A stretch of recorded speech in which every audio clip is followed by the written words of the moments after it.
अब्दुल सत्तारांना मुख्यमंत्री आणि उपमुख्यमंत्र्यांनी मुंबईला बोलावलं। दुपारी बंडखोरीबाबत चर्चा होणार आहे। शिवसेनेचे 6 आमदार आणि एका खासदारासोबत शिंदेंची बैठक।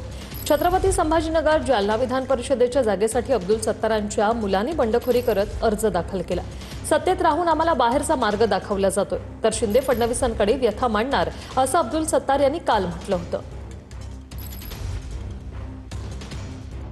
अब्दुल सत्तारांनी बोलण्याआधीच शिंदेंची परवानगी घेतली होती का हे विचारावं लागेल असं बावनकुळे यांनी म्हटलंय। आपल्या नेत्यांना विचारून बोलण्याचं समन्वय समितीच्या बैठकीत ठरलंय असंही बावनकुळे म्हणाले। अब्दुल सत्तारांनी केलेल्या वक्तव्यानंतर बावनकुळेंची ही प्रतिक्रिया। समन्वय समितीच्या बैठकीत ठरलं होतं की आपापल्या नेत्यांनी आपापल्या आमदारांना मंत्र्यांना काही मीडियावर बोलण्यापूर्वी आपल्या नेत्याची परवानगी घ्यावी। अब्दुल सत्तारांनी माननीय एकनाथ शिंदे यांची परवानगी घेतली का हे विचारावं लागेल। शिवसेनेला नाही, शिंदे गटाला, त्यांच्या गटाला असेल। आम्ही योग्य वेळी बाहेर पडलो।